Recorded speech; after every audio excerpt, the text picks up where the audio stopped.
Artificial intelligence यानी AI, आजकल ये शब्द मतलब हर तरफ सुनाई देता है।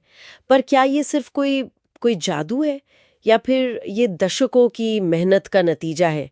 आज हम इसी की तह तक जाने की कोशिश करेंगे। बिल्कुल सही कहा आपने। एआई का सफर काफी लंबा रहा है, पर पिछले कुछ सालों में जो रफ्तार आई है वो कमाल की है। इसकी बुनियाद में है स्मार्ट सॉफ्टवेयर और हार्डवेयर बनाने की कोशिश, जो इंसानों जैसे काम कर सकें। सीखना, समझना, मतलब फैसले लेना। ये एक तरह से इंसानी समझ को ही तकनीक के जरिए दोहराने जैसा है। और इस रफ्तार के पीछे मैंने सुनना है डीप लर्निंग का बहुत बड़ा हाथ है ना? जैसे वो 2016 में एल्फागो ने गो जैसे मुश्किल खेल में वर्ल्ड चैंपियन को हरा दिया था। वो तो बहुत बड़ी बात थी। जी हाँ, बिल्कुल। अल्फागो एक मील का पत्थर था। और डीप लर्निंग ही गेम चेंजर साबित हुआ है। ये मशीन लर्निंग का ही एक, आप कह सकते हैं, एडवांस्ड तरीका है। इसमें न्यूरल नेटवर्क की कई परतें होती हैं जो इंसानी दिमाग की नकल करने की कोशिश करती हैं, और वो भारी मात्रा में डेटा से पैटर्न सीखती हैं। पहले ये संभव नहीं था क्योंकि हमारे पास ना तो इतनी कंप्यूटिंग पावर थी, ना ही इतना ज्यादा डेटा था। पर अब ये तकनीक, आप देखिए, इंटरनेट सर्च से लेकर फाइनेंस और हेल्थ केयर तक हर जगह अपनी पैठ बना रही है। तो ये सीखता कैसे है? मतलब क्या इसे कोई नियम बताता है, कोड करता है? सबसे दिलचस्प बात यही है, इसे नियमों की ज्यादा जरूरत नहीं पड़ती। ये उदाहरणों से सीखता है। जैसे अगर आप इसे लाखों बिल्लियों की तस्वीरें दिखा दें, तो ये खुद ही समझ जाएगा कि बिल्ली कैसे दिखती है, बिना किसी खास नियम के। ये एक खास लक्ष्य को पूरा करने पर फोकस करता है। इसे हम ऑब्जेक्टिव फंक्शन कहते हैं। अच्छा, जैसे वो मुंबई वाली कहानी थी गणेश इंश्योरेंस की, हाँ, उसमें एआई का लक्ष्य था प्रीमियम कम रखना, और उसके लिए उसने लोगों की सेहत सुधरवाई, किसी की सिगरेट छुड़वा दी, किसी का वजन कम करवा दिया। ये तो सुनने में बहुत फायदेमंद लगता है। हाँ, लक्ष्य तो अच्छा था, फायदे भी हुए, लेकिन एआई अपने ऑब्जेक्टिव फंक्शन को लेकर बहुत बहुत सीधा चलता है। कहानी में आगे पता चलता है कि उसी एआई ने शायद नायना और साहिब के रिश्ते में मुश्किलें खड़ी की। क्यों?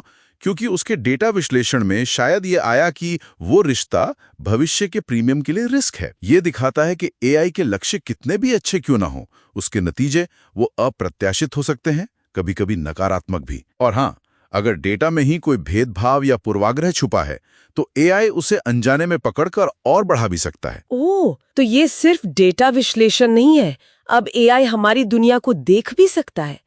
ये कंप्यूटर विजन क्या है? सही पकड़ा आपने, कंप्यूटर विजन। ये एआई को तस्वीरों और वीडियो के जरिए दुनिया को समझने की क्षमता देता है। जैसे चेहरे पहचानना, चलती हुई चीजों को ट्रैक करना, या फिर पूरे सीन का मतलब निकालना। हमारे स्मार्टफोन के कैमरे से लेकर सेल्फ ड्राइविंग कारों तक ये तकनीक हर जगह फैली हुई है। लेकिन इसी से जुड़ी एक चिंता वाली बात भी है, डीप फेक। जैसे वो नाइजीरिया वाली कहानी में अमाका ने फाका नाम के व्यक्ति का नकली वीडियो बना दिया था। ये कितना खतरनाक हो सकता है? बिल्कुल, ये एक गंभीर चिंता है। इसमें गैन्स यानी जनरेटिव एडवर्सरियल नेटवर्क्स जैसी तकनीकें इस्तेमाल होती हैं। आप इसे ऐसे समझिए कि इसमें दो एआई होते हैं। एक नकली कंटेंट बनाता है, जैसे वीडियो या तस्वीर, और दूसरा एआई उसे पहचानने की, पकड़ने की कोशिश करता है। ये दोनों एक दूसरे से सीखते हुए इतने बेहतर हो जाते हैं कि नकली चीज बिल्कुल असली लगने लगती है, पहचानना मुश्किल हो जाता है। ये बनाने वाले और पकड़ने वाले के बीच एक अंतहीन दौड़ जैसी है। तो फिर हम कैसे यकीन करेंगे कि ऑनलाइन जो हम देख रहे हैं वो सच है या नकली? ये आज के डिजिटल युग की एक बहुत बड़ी चुनौती है। शायद भविष्य में ब्लॉकचेन जैसी तकनीकें कुछ हद तक मदद कर पाएं वेरिफिकेशन में, पर फिलहाल हमें बहुत सावधान रहने की जरूरत है। हालांकि ये भी याद रखना चाहिए कि कंप्यूटर विजन और गैन्स के कई बहुत अच्छे उपयोग भी हैं, जैसे मेडिकल इमेजिंग को बेहतर बनाने में या कला और मनोरंजन के नए रूप बनाने में। अच्छा, देखने के बाद अब बात करते हैं समझने और बोलने की। एआई इंसानी भाषा कैसे सीखता और बोलता है? कहानी में वो जुड़वा बच्चे थे, गोल्डन स्पैरो और सिल्वर स्पैरो। उनके एआई साथी थे एटोमैन और सोलारिस, जो उनसे बात करते थे, उन्हें पढ़ाते भी थे। ये होता है नेचुरल लैंग्वेज प्रोसेसिंग यानी एनएलपी के जरिए। देखिए, पहले एआई को भाषा के व्याकरण, नियम, ये सब सिखाने पड़ते थे। काफी मेहनत लगती थी, लेकिन अब GPT-3 जैसे बड़े भाषा मॉडल आ गए हैं, लार्ज लैंग्वेज मॉडल जिन्हें कहते हैं।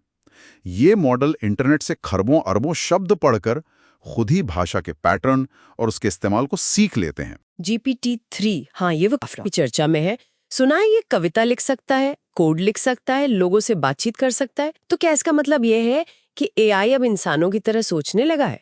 क्या उसमें चेतना आ गई है? देखिए, ये मॉडल्स भाषा के इस्तेमाल में तो अविश्वसनीय रूप से कुशल हैं, इसमें कोई शक नहीं। लेकिन उनमें अभी भी असली दुनिया की जो समझ होती है, कॉमन सेंस जिसे कहते हैं, या गहरी तर्क शक्ति, उसकी कमी है। वे कभी-कभी बिल्कुल गलत जानकारी भी दे सकते हैं, या जिस डेटा पर उन्हें ट्रेन किया गया है उसमें मौजूद इंसानी पूर्वाग्रहों को दोहरा सकते हैं। तो उन्हें वाकई में बुद्धिमान या सचेत कहना वो अभी थोड़ी जल्दबाजी होगी। तो क्या कहानी वाले एआई ट्यूटर, वो एटोमैन और सोलारिस, क्या वो हकीकत बन सकते हैं? शिक्षा के क्षेत्र में एआई की भूमिका हाँ बहुत दिलचस्प हो सकती है। आप कल्पना कीजिए एक ऐसे एआई ट्यूटर की जो हर बच्चे की सीखने की रफ्तार, उसकी ज़रूरतें, उसके हिसाब से उसे पर्सनलाइज तरीके से पढ़ाए। इससे सीखना शायद ज़्यादा व्यक्तिगत और प्रभावी बन सकता है। और तब जो इंसानी शिक्षक हैं वो शायद बच्चों के भावनात्मक विकास, उनकी रचनात्मकता, टीम वर्क जैसे कौशलों पर ज़्यादा ध्यान दे पाएंगे। ये एक मिला-जुला मॉडल हो सकता है। तो ये साफ है कि एआई सिर्फ कोड और डेटा का खेल नहीं है, ये हमारे जीने के तरीके, काम करने के तरीके, यहाँ तक कि हमारे रिश्तों को भी गहराई से बदल रहा है। बिल्कुल। और सबसे ज़रूरी बात यह है कि इसका भविष्य कोई पहले से लिखा हुआ नहीं है, पत्थर की लकीर नहीं है। तकनीक अपने आप में न अच्छी होती है न बुरी। यह हम इंसानों पर निर्भर करता है कि हम इसे कैसे आकार देते हैं, कैसे इस्तेमाल करते हैं। और यहाँ एक दिलचस्प सवाल उठता है, अगर एआई हमारी कमजोरियों और हमारे पूर्वाग्रहों को सीख सकता है, तो क्या वो हमारी सबसे अच्छी मानवीय खूबियों को भी सीख सकता है? जैसे रचनात्मकता, सहानुभूति, क्या उन्हें बढ़ा सकता है? सोचने वाली बात है। ठीक है, तो आगे बढ़ते हुए भविष्य की एक झलक दिखाते हैं। हाँ। कहानियां भी हैं, विश्लेषण भी, कि कैसे तकनीक, खासकर ये एआई, वीआर, ऑटोमेशन, ये सब हमारे जीने, मनोरंजन करने, यहाँ तक कि आने जाने के तरीकों को पूरी तरह से बदल सकती हैं। बिल्कुल। और ये सिर्फ ये नहीं बताते कि क्या क्या संभव है, बल्कि ये भी कि इसका समाज पर, हम पर क्या असर पड़ेगा। हम देखेंगे कि कैसे कोई संकट, जैसे वो महामारी वाला जिक्र है, तकनीक अपनाने की रफ्तार तेज कर सकता है। कैसे मनोरंजन की दुनिया बिल्कुल हकीकत जैसी लगने लगेगी, और वो गाड़ियां चलाने का मतलब ही शायद बदल जाए। अच्छा, तो पहला स्रोत ये हमें एक ऐसी दुनिया में ले जाता है जहां एक महामारी काफी लंबी खिंच गई है और लोग तकनीक पर बहुत ज्यादा, आप कह सकते हैं, निर्भर हो गए हैं। रोबोट्स हैं, स्मार्ट घर, सब कुछ। हाँ। कहानी ये दिखाती है कि ये तकनीक हमें सुरक्षित तो रखती है, पर कहीं ना कहीं एक भावनात्मक दूरी भी बना देती है। उसमें एक कैरेक्टर है जो अपने अतीत के किसी डर की वजह से खुद को बिल्कुल बंद कर लेती है, अलग थलग। और देखिए, दिलचस्प बात सिर्फ ये अलगाव नहीं है, ये स्रोत ये भी इशारा करते हैं कि कैसे इस तरह के संकट ने एआई को अपनाने की जरूरत को तेज कर दिया, खासकर हेल्थ केयर में। हेल्थ केयर में कैसे? देखिए, एआई दवा खोजने की रफ्तार बढ़ा सकता है, बीमारियों का पता लगाने में, मतलब डायग्नोसिस में ज्यादा सटीकता ला सकता है, यहाँ तक कि रोबोट की मदद से सर्जरी भी। अच्छा। स्रोत तो ये भी कहते हैं कि शायद भविष्य में हेल्थ केयर वो सेक्टर होगा जिसे एआई सबसे ज्यादा बदलेगा, पहनने वाले गैजेट से लेकर बिल्कुल पर्सनल ट्रीटमेंट प्लान तक। लेकिन एक सवाल मन में आता है, क्या ये स्रोत इसकी कीमत पर भी कुछ कहते हैं? ठीक है, सुविधा है, सुरक्षा है, पर वो जो इंसानी संपर्क कम हो रहा है, जैसे उस कहानी के पात्र के साथ हुआ, क्या वो चिंता का विषय नहीं है? ये बहुत अहम सवाल है। देखिए, स्रोत सीधे सीधे कीमत शब्द इस्तेमाल नहीं करते, पर वो इस तनाव को दिखाते जरूर हैं। किस तरह का तनाव?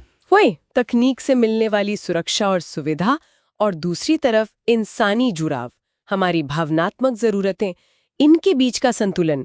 वो जो घरेलू रोबोट्स की बात है, हाँ, वो संपर्क कम करने में मदद करेंगे, पर वो रिश्तों का विकल्प तो नहीं हो सकते, है ना? नहीं, बिल्कुल नहीं। तो ये संतुलन कैसे साधा जाए, ये भविष्य की एक बहुत बड़ी चुनौती होगी। सही कहा। अच्छा, चलिए हेल्थ केयर से आगे बढ़ते हैं। अगला स्रोत हमें मनोरंजन की दुनिया में ले जाते हैं, और ये ऐसी दुनिया है जहां वर्चुअल और रियल, असली और नकली के बीच का फर्क मिट सा गया है। हाँ, धुंधला हो गया है। एक कहानी है जिसमें एक फैन है, वो अपने मरे हुए आइडल की मौत की पहेली सुलझाने के लिए एआई और वीआर का इस्तेमाल करती है, उसकी आभासी आत्मा की मदद से। ये तो सुनने में खुली आंखों से सपना देखने जैसा है। हाँ, बिल्कुल। ये है एक्सआर, एक्सटेंडेड रियलिटी का जादू। इसमें VR, AR और खास तौर पर MR यानी मिक्स्ड रियलिटी शामिल है। मिक्स्ड रियलिटी, ये क्या है? MR में ऐसा होता है कि वर्चुअल चीजें आपके असली माहौल में ऐसे दिखती हैं, ऐसे इंटरैक्ट करती हैं जैसे वो सच में वहीं हों। अरे वाह, सोचिए कोई AI कैरेक्टर आपकी रसोई में खड़ाप से बात कर रहा हो। कमाल है। स्रोत बताते हैं कि ये तकनीक मनोरंजन, ट्रेनिंग, शॉपिंग, अरे यात्रा तक को बदल देगी। लेकिन ये तो फिर कई नैतिक सवाल खड़ा करता है। जैसे उस कहानी में था, क्या किसी मरे हुए इंसान का ऐसा वर्चुअल अवतार बनाना ठीक है? और अगर वो वर्चुअल कैरेक्टर कुछ गलत कर दे तो जिम्मेदार कौन? बनाने वाला या जो इस्तेमाल कर रहा है वो? बिल्कुल सही। ये स्रोत इन्हीं मुश्किल सवालों को सामने लाते हैं। डिजिटल अमरता, पहचान, प्राइवेसी, है ना? तकनीक हमें गजब की ताकत दे रही है, पर उसके इस्तेमाल के नियम, उसकी नैतिकता, वो अभी उतने साफ नहीं है। हाँ, ये बात तो है। ये एक ऐसा एरिया है जहां समाज को, कानूनों को तकनीक के साथ कदम से कदम मिलाकर चलना होगा, बहुत तेजी से। और तकनीक का एक और बहुत बड़ा असर वो है आने जाने पर, मतलब परिवहन पर। हाँ, ट्रांसपोर्टेशन। जो आखिरी स्रोत है वो हमें सेल्फ ड्राइविंग कारों यानी ऑटोनोमस व्हीकल्स AVS के भविष्य में ले जाता है। अच्छा। कहानी श्रीलंका में सेट है और दिखाती है कि कैसे समाज धीरे धीरे इंसानी ड्राइवरों से AI ड्राइवरों की तरफ जा रहा है। इसमें एक गेमर है जिसे एक सीक्रेट प्रोजेक्ट में लिया जाता है और फिर पता चलता है कि AI और इंसान दोनों ही गलतियां कर सकते हैं, बस अलग अलग तरह की। हाँ, ये स्रोत असल में ऑटोनॉमस ड्राइविंग के जो अलग अलग लेवल्स होते हैं ना, लेवल 0 से लेवल 5, उनकी बात करता है। लेवल 5 मतलब? लेवल 5 मतलब पूरी तरह से ऑटोनॉमस, गाड़ी खुद ही सब कुछ करेगी किसी भी हालत में। पर वो अभी भी थोड़ी दूर की बात लगती है, खासकर उन अप्रत्याशित स्थितियों की वजह से जिन्हें लॉन्ग टेल सिनारियो कहते हैं। लॉन्ग टेल सिनारियो मतलब ऐसी अनोखी, कभी कभार होने वाली घटनाएं जिनके लिए AI को पहले से तैयार करना बहुत मुश्किल है। अच्छा। तो पूरी ऑटोनॉमी सिर्फ बेहतर कारें बनाने से नहीं आएगी, उसके लिए स्मार्ट शहर बनाने होंगे जहां सड़कें, ट्रैफिक लाइट्स, सब कुछ गाड़ियों से बात कर सकें। कहानी में वो घोस्ट ड्राइवर का भी जिक्र था, मतलब दूर बैठा इंसान जो जरूरत पड़ने पर कंट्रोल ले लें। हाँ, उसे तकनीकी भाषा में टेली ऑपरेशन कहते हैं। ये एक बहुत जरूरी उपाय हो सकता है जब AI किसी मुश्किल स्थिति को ना संभाल पाए। लेकिन फिर वही सवाल, इसके भी तो अपने मुद्दे होंगे। लाखों ड्राइवरों की नौकरियों का क्या होगा? बिल्कुल। और अगर कोई दुर्घटना होती है तो जिम्मेदारी किसकी? कार बनाने वाले की, सॉफ्टवेयर लिखने वाले की, या उस टेली ऑपरेटर की? और क्या ये नैतिक है कि मशीनें तय करें जीवन और मृत्यु जैसे फैसले? ये सबसे बड़ा सवाल है। तकनीक की तरक्की, सुरक्षा और समाज पर उसका असर, इनके बीच संतुलन कैसे बनेगा? तो कुल मिलाकर देखें तो ये स्रोत हमें भविष्य की एक बहुत जटिल सी तस्वीर दिखाते हैं। तकनीक जबरदस्त संभावनाएं ला रही हैं, पर साथ में गहरे सामाजिक और नैतिक सवाल भी खड़े कर रही है। हाँ, जैसे कि संपर्क रहित दुनिया में इंसानियत को कैसे बचाए रखना है, वर्चुअल दुनिया में पहचान और जिम्मेदारी कैसे तय करनी है, और सड़कों पर इंसानों और मशीनों के बीच तालमेल कैसे बिठाना है। ये वो पहेलियां हैं जिन्हें हमें सुलझाना होगा। ये सिर्फ तकनीक की तरक्की का मामला नहीं है, बल्कि हमारे समाज की कद्रों कीमतों का, हमारी प्राथमिकताओं का भी सवाल है। ठीक है, चलिए आगे बढ़ते हैं। सोचिए एक ऐसी दुनिया जहां टेक्नोलॉजी सिर्फ हमारा काम नहीं, बल्कि शायद हमारे जीने का तरीका ही बदल रही हो। बिल्कुल। हम अक्सर आर्टिफिशियल इंटेलिजेंस मतलब AI के बारे में सुनते हैं। हाँ। और ये कैसे हमारी नौकरियों को बदल रहा है, ये तो आजकल बड़ा मुद्दा है। हाँ। और खासकर वो काम जो रोजमर्रा के हैं, है ना, जैसे ऑफिस में हिसाब किताब रखना या शायद फैक्ट्री का काम, अब मशीनें करने लगी हैं। सही। और इससे लोगों में एक तरह का डर भी बैठ रहा है कि कहीं हमारी जरूरत ही खत्म ना हो जाए। वो अपनी उपयोगिता खोने का डर। जैसे कुछ उदाहरण हमने देखे थे, किसी के पिता की कहानी थी, या वो एल्सा गोंजालेस जिन्हें एक काम से दूसरे में शिफ्ट किया जा रहा था। हाँ, वो सिर्फ नौकरी जाने का डर नहीं है, वो एक तरह से अपनी पहचान खोने जैसा महसूस होता है। तो समाज इस बदलाव से निपट कैसे रहा है? कुछ कोशिशें हो रही हैं। हाँ, कोशिशें तो हैं। कुछ कंपनियां हैं जैसे वो सिंचिया वाली, जो लोगों को नए हुनर, नए स्किल सिखाने में मदद करी हैं। अच्छा। पर कुछ तरीके थोड़े अजीब भी हैं, जैसे वो वर्चुअल रियलिटी में नकली काम देने वाला आइडिया ओमेगा अलायंस का। उससे शायद असली मकसद तो पूरा नहीं होता ना। नहीं, वो तो बस ध्यान बटाने जैसा हुआ। और एक और बात चल रही है, यूनिवर्सल बेसिक इनकम की, UBI। हाँ, UBI पर भी बहस है। मतलब सरकार हर नागरिक को एक बेसिक आमदनी दे, लेकिन सवाल यह है कि क्या सिर्फ पैसा काफी है? वही तो, अगर लोगों को काम से जो एक संतुष्टि मिलती है, एक मकसद मिलता है, वो ना मिले तो? बिल्कुल। तो फिर भविष्य में स्किल्स कौन सी जरूरी होंगी? शायद वो जो मशीनें आसानी से नहीं कर सकती। जैसे क्रिएटिविटी, नई चीजें सोचना, सहानुभूति मतलब दूसरों की भावनाओं को समझना, और शायद वो शारीरिक काम जिनमें बारीकी चाहिए, समझ चाहिए। कंप्यूटिंग का जिक्र आता है। अरे हाँ, क्वांटम कंप्यूटिंग। ये एक बहुत शक्तिशाली तकनीक है। ये विज्ञान में दवाएं खोजने में क्रांति ला सकती है। लेकिन इसका कोई दूसरा पहलू भी है? हाँ बिल्कुल, यही ताकत इसे खतरनाक भी बनाती है। ये इतनी शक्तिशाली है कि आज की जो सबसे मजबूत डिजिटल ताले हैं ना, एन्क्रिप्शन जिसे कहते हैं, उसे तोड़ सकती है। क्या मतलब?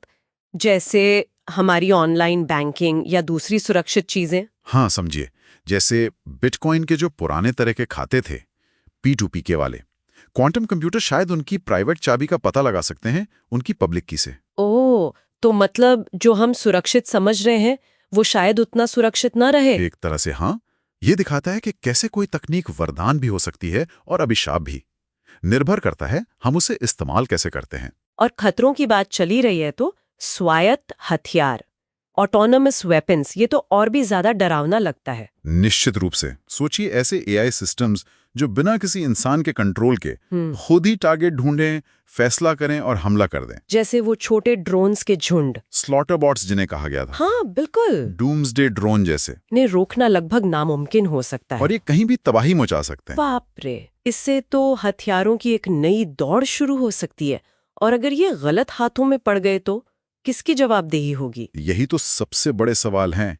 ये सिर्फ भविष्य का डर नहीं, ये आज का एक स्पष्ट खतरा बनता जा रहा है। इन सब गंभीर बातों के बीच एक सवाल ये भी उठता है, क्या एआई हमें ज्यादा खुश बना सकता है? ये एक दिलचस्प सवाल है।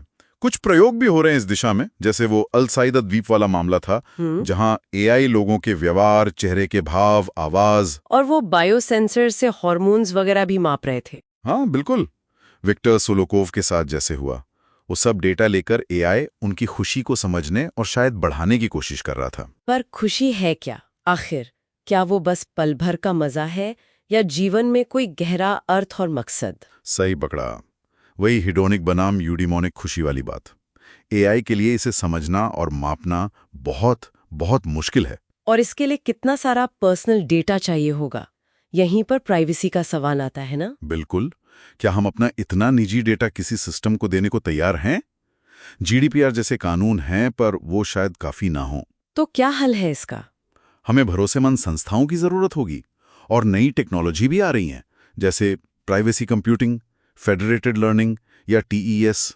समझिए कंप्यूटर के अंदर ही एक सुरक्षित जगह जहां डेटा इस्तेमाल हो पर बाहर ना निकले। अच्छा, इन सब चुनौतियों के साथ क्या भविष्य की कोई अच्छी तस्वीर भी दिखती है? हाँ, एक संभावना है जिसे प्रचुरता या प्लेनिट्यूड का भविष्य कह सकते हैं।